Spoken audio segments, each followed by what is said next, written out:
Welcome to True Horror Vault. As familiar as America's interstate highways may seem in the light of day, once night falls, they transform into an entirely different world. Thousands of miles of endless roads, countless desolate deserts, dilapidated rest stops, and late-night buses that carry hundreds of people every day. But do all the passengers truly reach their destinations? Sometimes, no one notices the person sitting in the very back seat of the bus. Sometimes in the middle of the night, the bus pulls into a gas station that can't even be found on a map the next day. And sometimes, when you count the passengers on the bus, the number just doesn't add up. Today's story, an experience of an ordinary American passenger. He claimed that he would never step foot on a late-night, long-distance bus again for the rest of his life. Why? Turn off the lights, put on your headphones, and let today's first story begin.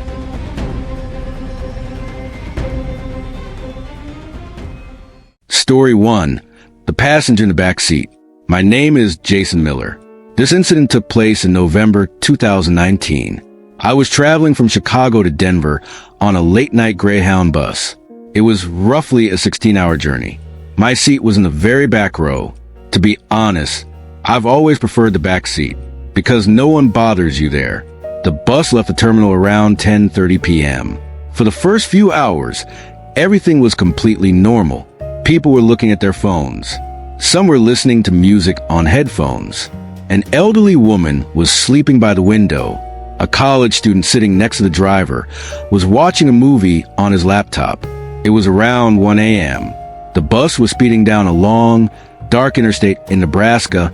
Outside the window, nothing but pitch-black fields. Occasionally, the distant lights of a farmhouse or two, then darkness again. I was half asleep. Suddenly, I heard a very faint voice right from behind me. "Excuse me." I startled and looked behind me. There was no one. There weren't even any seats behind me, because I was in the very last row. I thought maybe someone in front of me had said it. I sat back down. Just a few seconds later, again, "Excuse me." This time, the voice was right next to my ear. I stood up. I looked around. Everyone was asleep. No one was even looking at me. An eerie discomfort began to pool in my chest. I convinced myself I was just drowsy. Nothing more than that. Around 2:30 a.m., the bus stopped at a small rest stop. The driver announced, 10 minutes. Grab a coffee, use the restroom. Everyone got off. I stepped off too. It was so cold that my breath came out like steam. There were only 3 employees at the rest stop, an old coffee machine, and howling winds outside. As I returned to the bus holding my coffee, I noticed someone was sitting in my seat. A middle-aged man, a black coat, an old gray hat. His head was bowed. I thought maybe he sat down by mistake. I walked up to him and said, "Sorry, this is my seat." The man didn't answer. He didn't move an inch. I said it again. Still nothing. Right then, the driver stepped up and asked, "Is everyone back on board? Shall we roll?" I said, "That guy is sitting in my seat." The driver frowned and said, "Which guy?" I looked over. The seat was empty. Completely empty. The coffee cup in my hand began to tremble. I didn't say another word. I quietly sat down. I kept telling myself, fatigue, a trick of the eyes. But what happened next, I still can't explain to this day. The interior lights of the bus went out. Everyone was sleeping. I was looking at my reflection in the window glass. Suddenly, right behind my reflection, someone was sitting.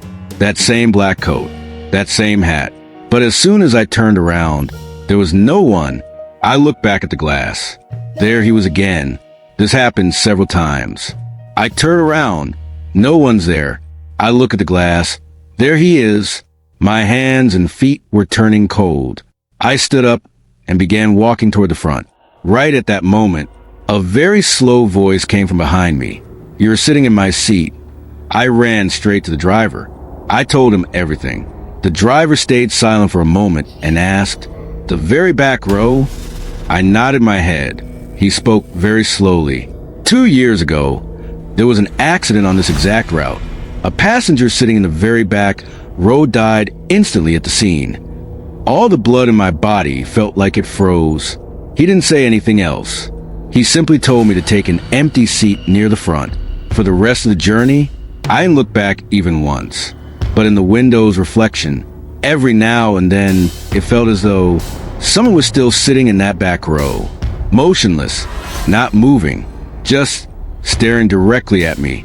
Ever since that night, I have never sat in the back row of a late-night long-distance bus again, because even today I believe some seats are never truly empty.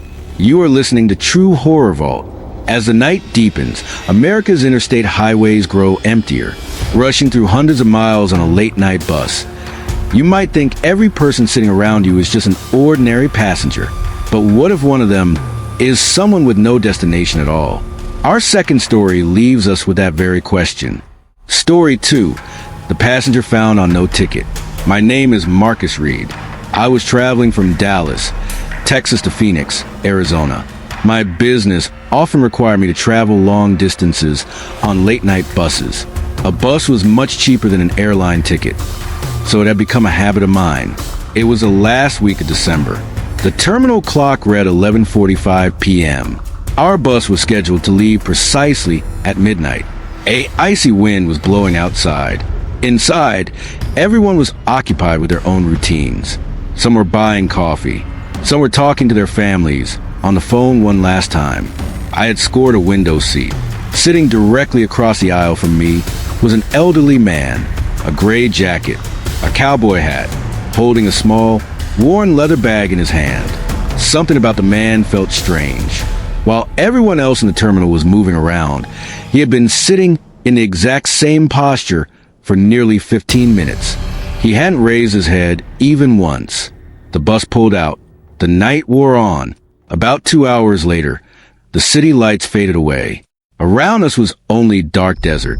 Occasionally, giant cacti along the roadside would appear for a few seconds in the glare of the headlights. I had fallen asleep. Suddenly, I woke up to a freezing chill. Even though the bus's interior heater was running, my breath was coming out like smoke. I looked around. Everyone was asleep, wrapped in blankets, except for one person, that elderly man. This time, he was staring right at me, unblinkingly, steadily. I averted my eyes. I told myself, "You're overthinking." But a few minutes later, unable to resist my curiosity, I looked back.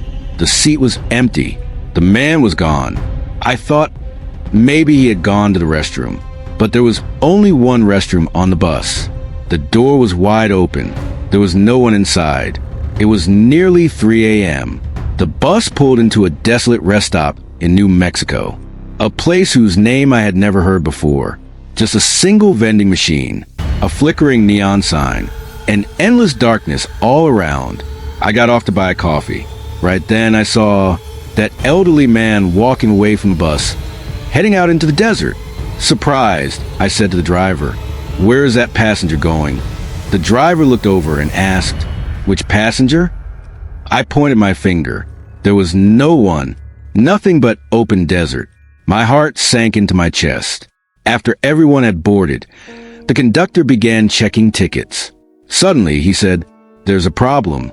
Looking down at his manifest, he said, "There's supposed to be 28 passengers on this bus." We all looked around. When counted, there were 29. A hushed murmur broke out across the bus. They counted again. Still 29. The conductor checked everyone's ticket. Everything was in order. Who was the extra person? I slowly spoke up. "The old man in the front row." Everyone turned to look at me. A woman asked, "Which old man?" I looked over where I had seen the man sitting. The seat was empty. About half an hour later, I was staring out the window. In the moonlight, the silhouette of a person suddenly appeared on the side of the road. A cowboy hat, a gray jacket. He was standing on the shoulder. Our bus was hurtling down the road at nearly 70 miles per hour. 1 second, 2 seconds, then, from the side of the road, he suddenly began walking at an abnormally fast speed, matching the speed of the bus. Impossible. No human could run like that. I froze in terror. Then he slowly turned his head and looked right at me. Both of his eyes were completely black. No white portion at all. The bus slammed to a sudden stop. The driver shouted. Someone was standing in the middle of the road. Everyone looked out the windows. The road was empty. There was no one. Toward dawn, we arrived in Phoenix. Before getting off, curiosity compelled me to tell the driver everything. He remained silent for a while. Then, in a low voice, he said, "A few years ago, an elderly traveler went missing on this route. They say he got off the bus in the middle of the night and never returned." I asked, "Did they ever find him?" The driver slowly shook his head. "No, but the strange thing is, passengers still claim every now and then that they saw an old man wearing a cowboy hat board the bus, whose name is on no ticket. Even today, whenever I get on a late-night bus, the first thing I do is count the passengers' faces. Then, I compare it against the ticket manifest, because sometimes there's one extra passenger on the bus, and that extra passenger has no destination. If you travel on late-night buses, there's one lesson you learn very quickly. Not all stops are created equal. There are some rest stops where the lights burn bright, people gather, the scent of coffee drifts through the air. And then there are other stops where the bus isn't even supposed to stop. Yet, sometimes it stops anyway. Tonight's story is about one such night. A night when our bus pulled into a rest stop that couldn't be found anywhere the very next day. Story 3. The rest stop not on the map. My name is Sarah Collins. This happened in October 2021. I was traveling from Denver, Colorado to Salt Lake City, Utah on an overnight interstate bus. The weather had taken a turn for the worse since evening. A thick fog had settled over the mountain roads. The rain was relentless. The driver was constantly checking the weather updates over his radio. There were 26 of us passengers in total on the bus. For the first few hours, everything went normally. I sat by the window, listening to music on my headphones. Around 2 in the morning, suddenly, all the lights inside the bus flickered out, then came back on, then flickered out again. The driver announced, "Don't panic, just an electrical issue." But there was no confidence in his voice. A few moments later, the bus slowly began to decelerate. A tiny rest stop appeared ahead. Only a single word was written on its neon sign. Rest. No brand name. No city name. No gas station logo either. Just rest. The moment the bus stopped, the doors swung open. Stepping off, the first thing I noticed was the entire place was unnaturally silent. No trucks. No cars. Not even the sound of an insect. There wasn't even a scent in the wind. It felt as though all sound had been erased from the surroundings. Stepping inside the rest stop, an old vending machine, a few empty shelves, and a woman standing behind the counter. She looked to be in her late 50s. She looked at me and simply said, "It's too late." I thought she was closing up the shop. I asked, "Can I get a cup of coffee?" She offered no answer. She just repeated the exact same words. "It's too late." I stepped back outside, and I saw all the other passengers from the bus had vanished somewhere. Just a moment ago, they were right in front of me. Now, the entire parking lot was completely empty. My heart began to pound wildly. I sprinted toward the bus. I looked. The driver was sitting at the steering wheel, but he wasn't moving, completely rigid. I banged on the door. No response. I tapped on the window. Still nothing. His eyes were open, yet it was as if he couldn't see me at all. I turned around. In the darkness behind the rest stop, someone was standing, then another person, then another. Slowly, 1, 2, 3, 10, 15, more than 20 people. All motionless, all staring directly at me. Yet not a single one of their faces could be seen clearly. I sprinted back inside the shop. There was no one behind the counter. The woman was gone too. However, an old guest logbook was lying on top of the counter. Out of curiosity, I opened it. The date on the first page read, October 14th, 1987.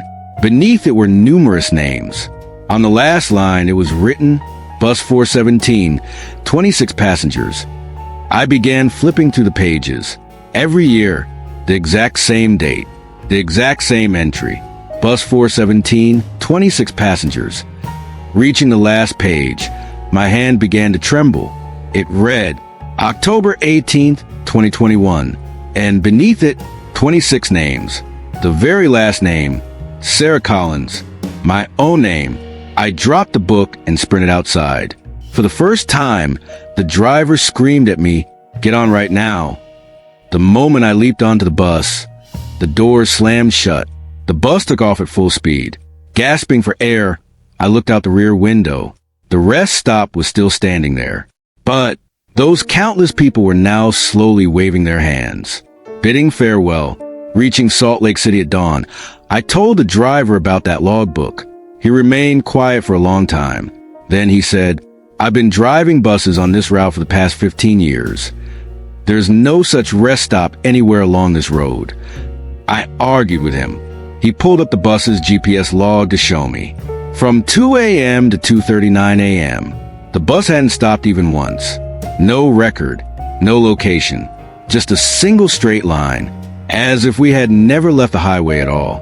Even today, when I think back to that night, I can't find the answer to one single question. If the bus truly never stopped, then where did I see that guest logbook with my own name written in it? On certain interstate routes in America, there are bus stops where passengers board and step off again. But every now and then, a passenger boards whose name no one knows, whose ticket no one has ever seen, and whom no one ever sees step off. Tonight's story is about one such passenger who sat on the bus all night long. Yet when dawn broke, it was as if she had never boarded the bus in the first place. Story 4. The passenger who vanished before dawn. My name is Ethan Walker.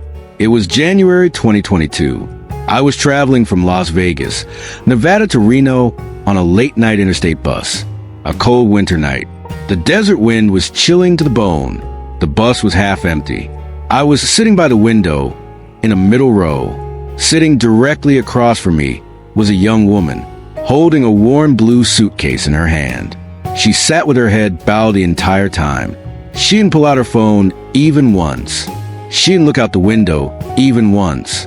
She just held tightly onto the handle of the suitcase with both hands.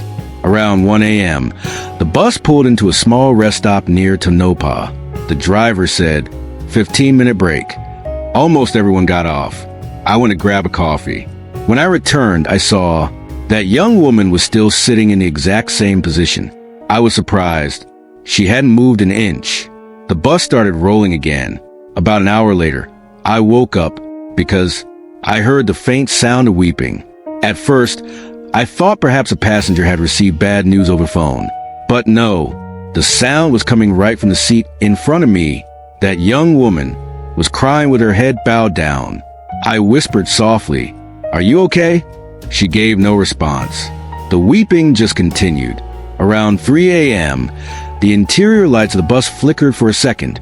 Right at that moment, I caught a glimpse of her face for the first time.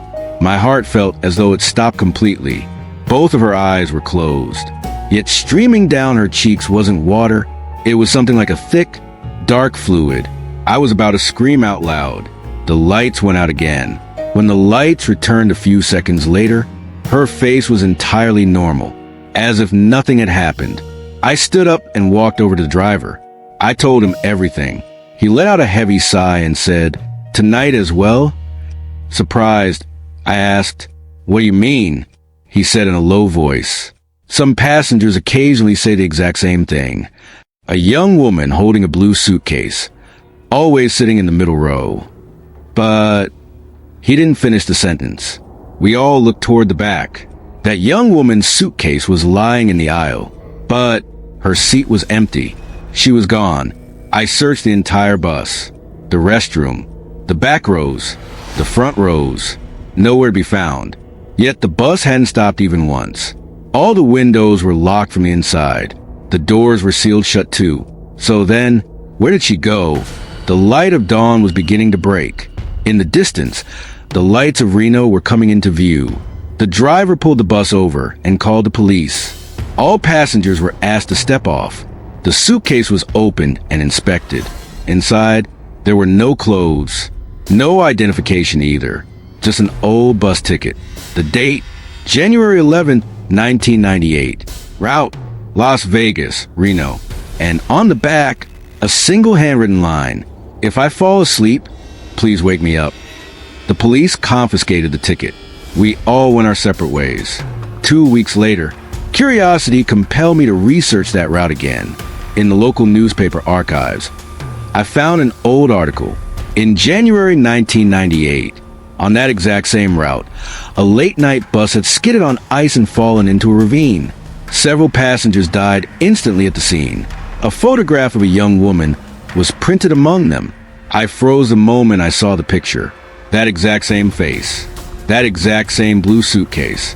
Even today, if I board a late-night bus and see a young woman sitting quietly in the middle row holding a worn blue suitcase, I never speak to her because maybe she is still waiting for someone to wake her up from her sleep.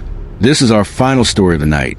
Many say the most terrifying thing on a late-night bus isn't some strange passenger.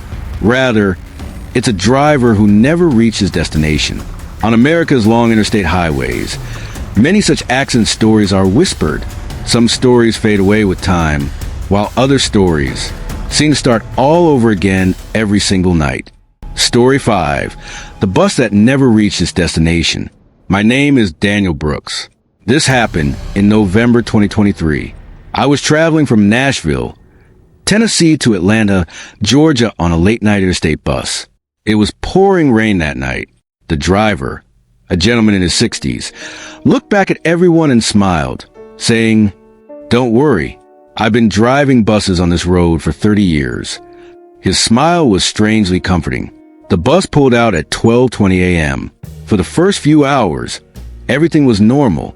The passengers had fallen asleep. I couldn't sleep. Outside the window were only streaks of rain and the occasional glare of a passing truck's headlights.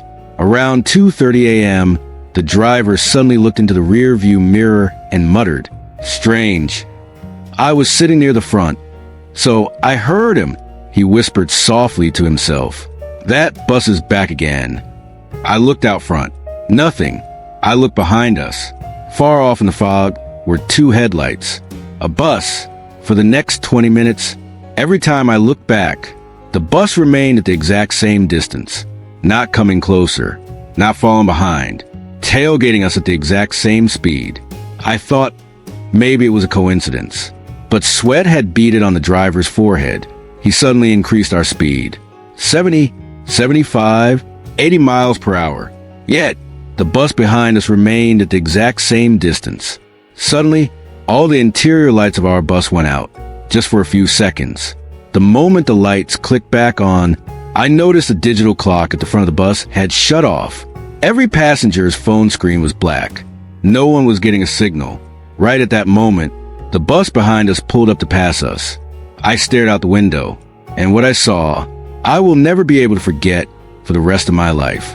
The bus was painted an old-fashioned gray-blue. The windows were fogged over. Rows of passengers were sitting inside, but no one was moving. Everyone was staring straight ahead, like statues. Then, the bus drew parallel to ours. I looked over at our driver. His face was completely pale. He whispered, "Impossible." I looked at the driver of the other bus. Seeing the man sitting at that steering wheel took my breath away. He looked identical to our driver. The exact same face. The exact same uniform. The exact same age. The two of them stared at each other.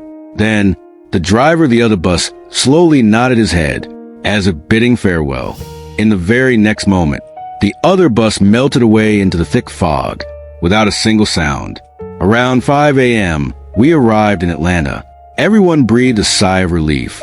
Before getting off, I asked the driver, "Did you know that bus?" He stayed quiet for a moment.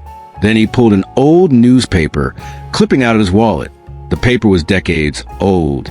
The headline read, "Night coach crashes on Interstate, 27 dead." The bus in the picture was the exact same bus, and the driver's face printed below the photo was our driver's face. Stunned, I said, "Is this you?" He slowly shook his head. "Yes." My twin brother died in that crash.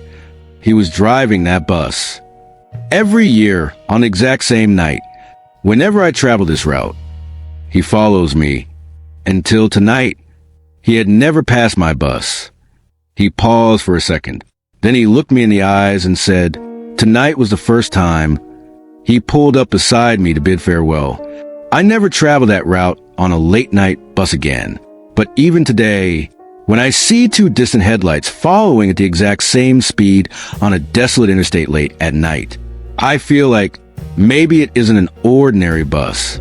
Maybe it's still trying to finish a journey whose destination it could never reach. Thank you for staying with us through tonight's 5 dark journeys. Remember, long roads at night keep many secrets hidden, and not every story's ending comes with a morning light.